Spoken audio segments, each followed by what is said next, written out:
Excuse me, pardon me, on your left, coming through.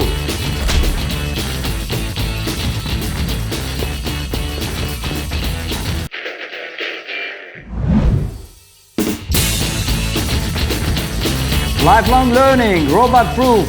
Go for it.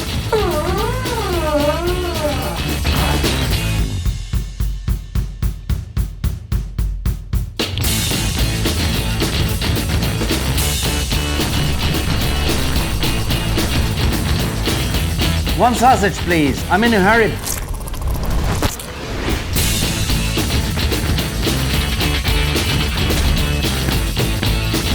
Experiential learning coming through. Where is he? Jeez. Finally. Oh, you made it. Okay.